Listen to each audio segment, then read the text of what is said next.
Hello and welcome to Practical Inclusion.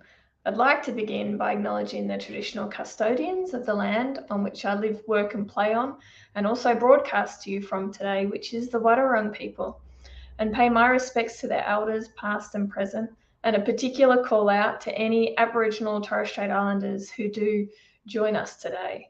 I'm glad that Invasion Day and all the chaos that comes with that has gone. I hope that there's been some positive, outcomes from that. I feel this year, and maybe it's because my social media stream is very much based around my confirmation bias. So I receive, a certain type of content, but it did seem that there was a lot more people recognizing that celebrating on that day was not the thing to be doing. And people who I hadn't heard from before make those kinds of comments. So certainly around my social networks, I think the message is starting to get through. Obviously not quick enough, but hopefully we'll see some change in the near future. Today, I don't have a guest again, but I really wanted to come on and talk about two key news stories of the last week that are both very much related in my eyes. And this is the connection between religion and LGBTIQA plus people, and what is sometimes, and quite often, unfortunately, a really complex and torturous connection between those two. I don't even know how you describe it. They're not individual communities. The religious community and the LGBTIQA plus.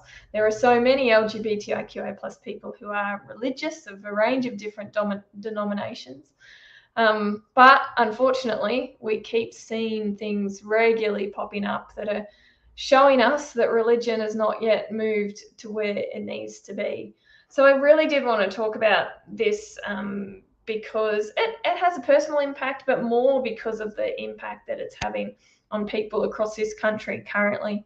So the first thing I want to talk about is actually the story that came out yesterday about, I believe it's a Queensland Catholic school, Christian school, sorry. It's called City Point Christian School, that actually has asked all parents to sign a contract that has some really absolutely disgusting things in there.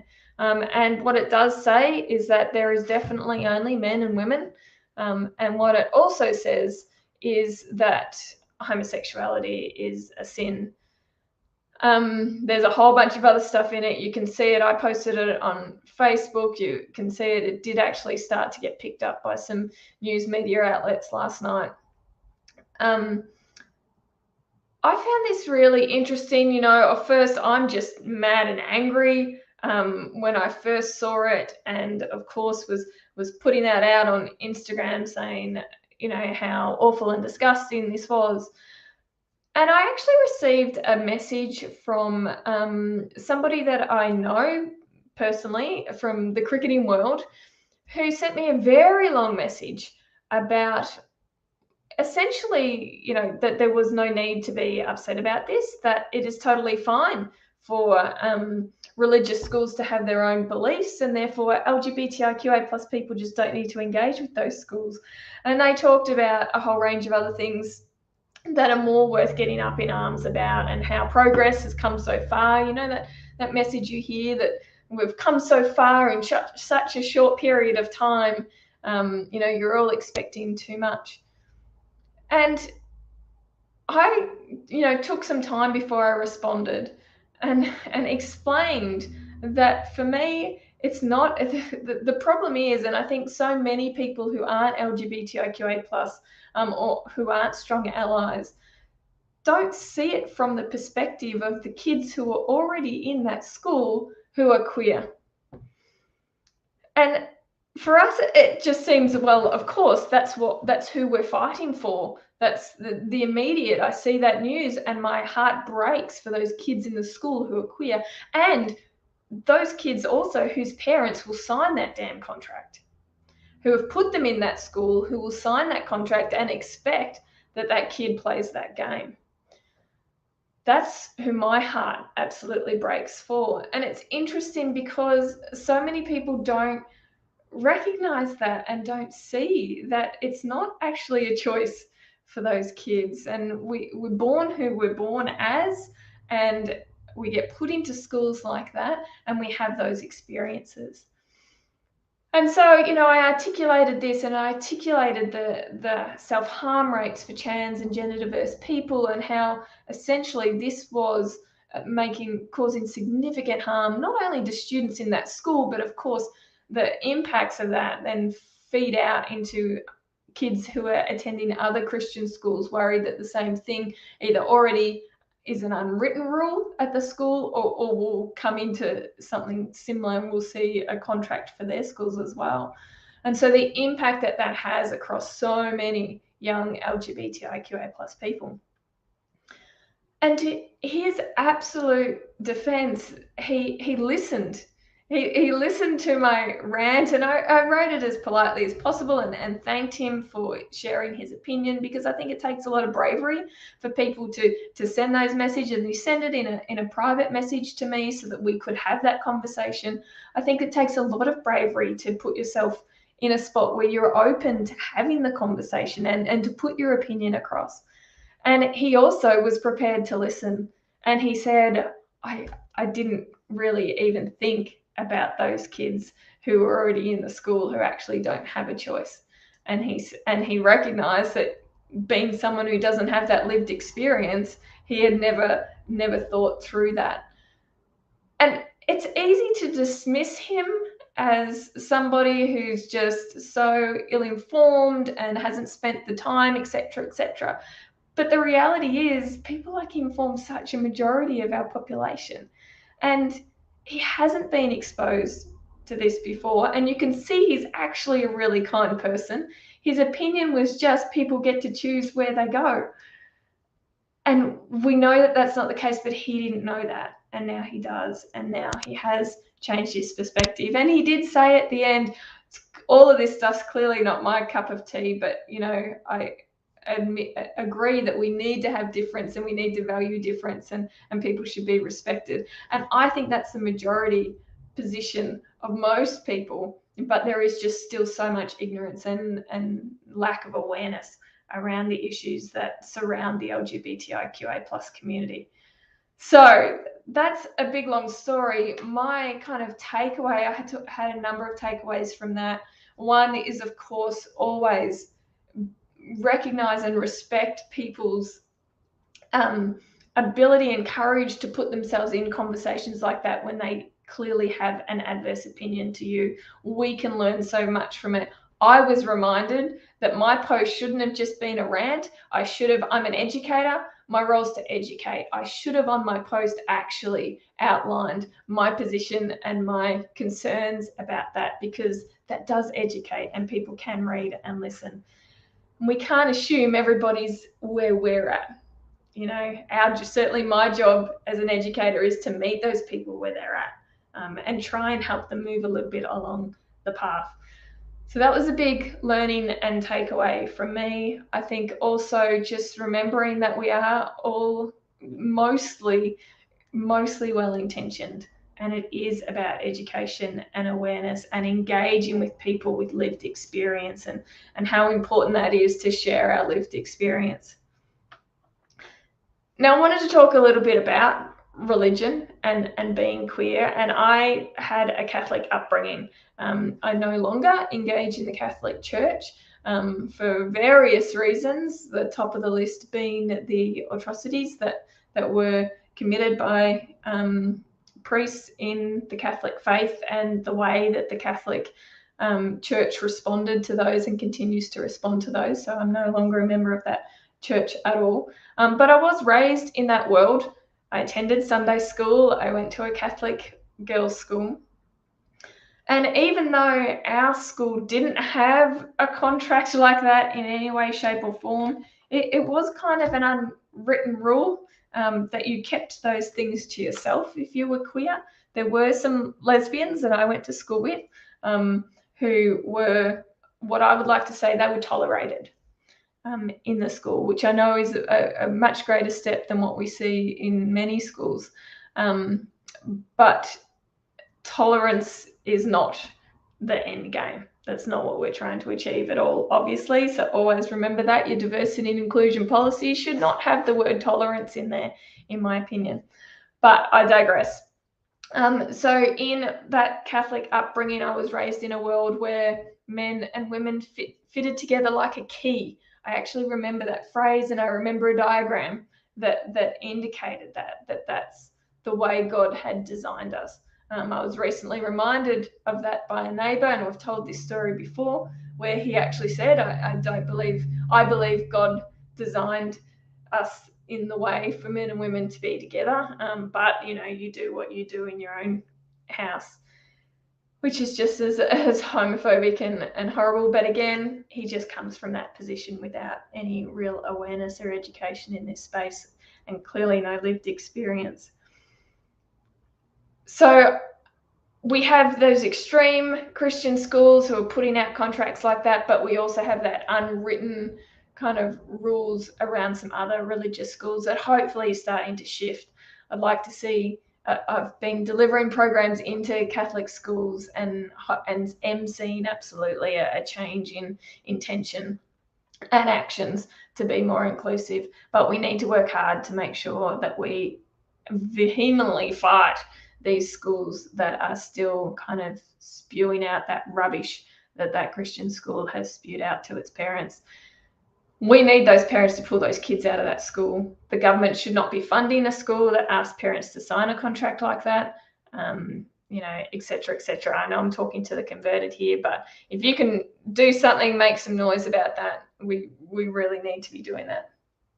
Now, the other big news story that I actually posted about yesterday and got a whole lot of engagement from you, which is fantastic. If you haven't, this is the story about Haneen Zarika, who plays for the GWS in the AFLW and didn't want to, or decided not to, wear the pride jumper in pride round, so she actually sat out that game. And there was a whole bunch of media that jumped on this as her being this awful homophobic person. And the reality seems to be that that's not necessarily the case at all. She's a young Muslim woman who, for religious and cultural reasons, has decided not to participate in the pride round. She is not an Israel Folau out spewing hate. She's not a J.K. Rowling. She's a young woman doing the best that she can in from what I see, a quite complex position that she was put into. Rana Hussain wrote an excellent article in The Guardian about this. If you haven't read it, please do. Obviously, I don't have the understanding of the cultural and religious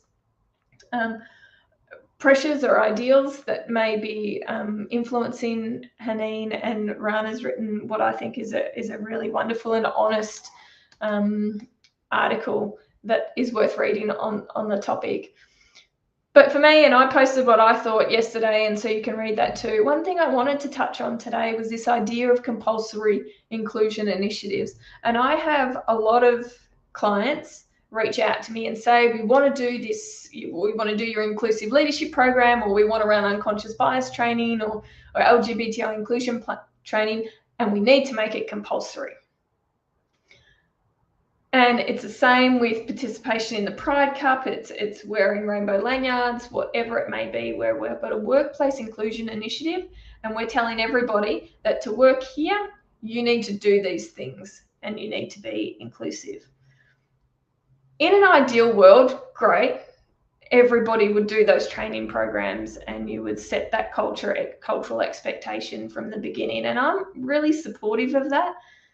The conflict I find the conflict I have is because of two reasons. One is that research has shown us that if we compel people to be involved in diversity and inclusion initiatives, it doesn't work to make them inclusive. It actually shifts them back in the other way. They dig their heels in more. They feel more righteous that they've been forced to go and attend this thing that they don't believe in or didn't want to attend in the first place. And they really don't engage in a way that helps them learn or helps anybody else in the session learn necessarily, and it can be a real toxic influence.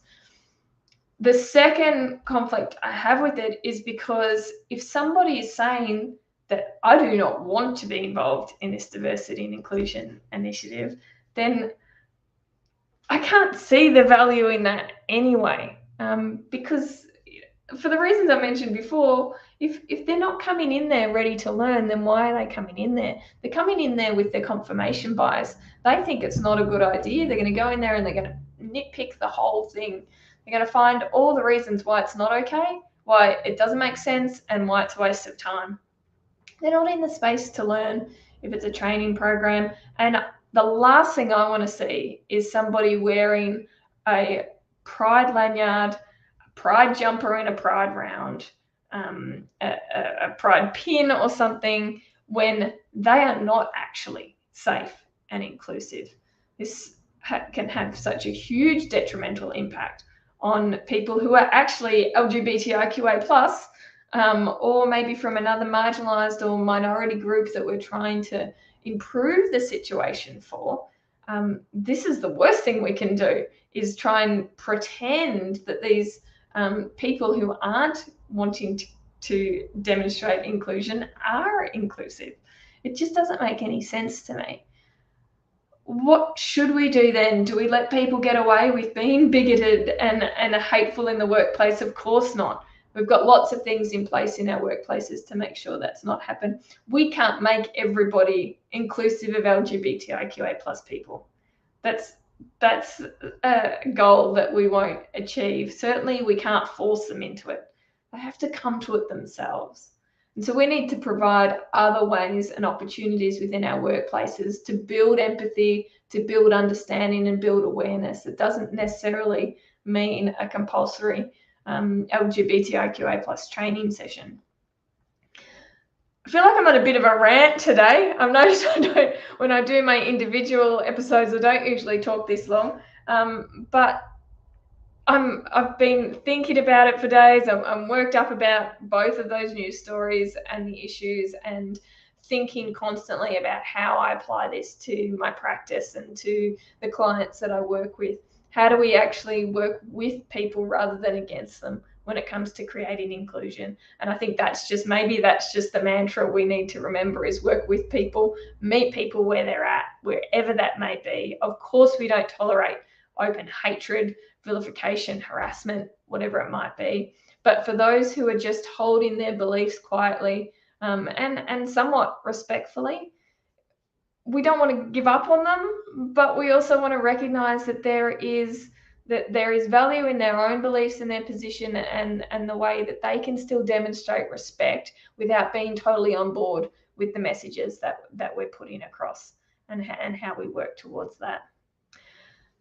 So I think that's all I wanted to say about that. If you have thoughts, comments about this particular issue, please stick it in the comments, in the chat on either of the platforms that we've gone live on. If you're new to these LinkedIn Live shows of mine, you can find the whole back catalogue on YouTube. My channel is BG Consulting. Please subscribe there, and you can go and catch up on all the episodes that we've had. We're also going to start launching some of those episodes.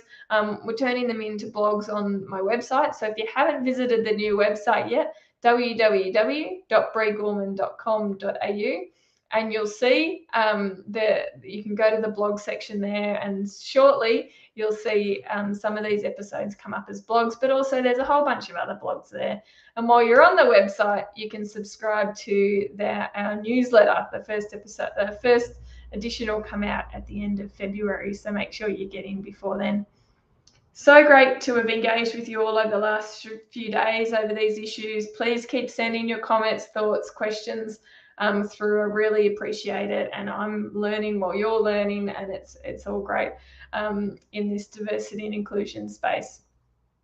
Thanks all. Thanks, Jacob. Thanks for tuning in, and we will see you all next week.